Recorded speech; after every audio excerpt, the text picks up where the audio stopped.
Une journée de grande démonstration de techniques de lutte sur un ring traditionnel apprêté pour la circonstance. Un événement annuel organisé ici à Séméré par Ibrahim Yara Moutawakilou, parrainé par Alexis Marouf Darbou, le président de la fondation Paul Darbou, natif de la commune de Waké. L'union faisant la force, et cette force, les concurrents des villages de cette commune venir compétir l'ont démontré sous les regards des autorités communales, locales et du parrain de l'événement.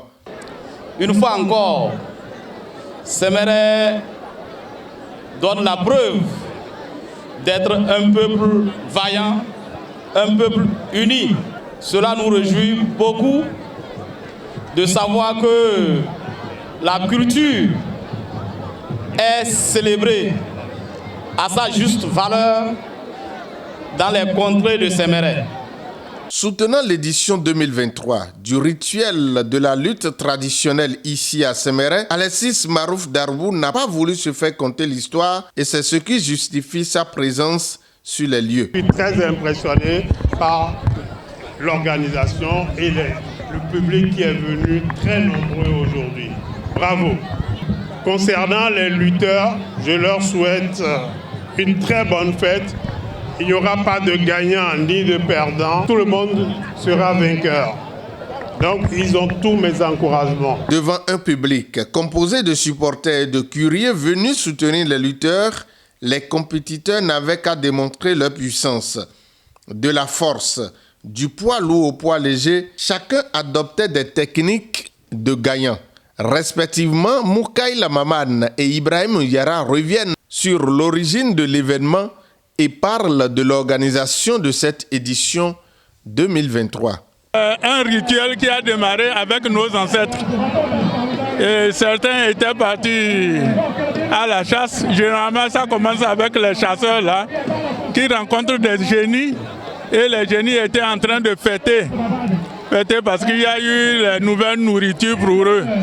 Donc les nôtres ont pris ça et ils ont dit bon, il y a la période de soudure là pour éviter que les gens ne récoltent leurs ignames très tôt pour être après dans la disette. Et ils ont organisé ça et ils ont mis ça avec le fétiche parce que disons que le fétiche était ce qui est le plus craint.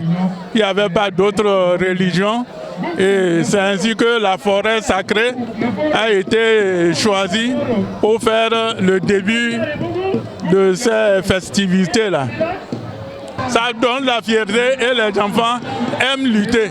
Bon, je suis tellement content, je suis heureux d'être sémérois et je suis tellement content, je suis fier en voyant la lutte traditionnelle de chez moi. Bon, je remercie infiniment le président Darbou parce qu'avec tout le soutien qu'il nous a présenté lors de cette organisation-là, on ne peut jamais oublier. On lui remercie infiniment. Merci beaucoup et on remercie encore le président ABT qui est son parrain encore pour cette lutte traditionnelle. En attendant l'édition 2024, les gagnants de cette édition ont été récompensés pour leur détermination qui s'est soldée par la victoire sur leurs concurrents.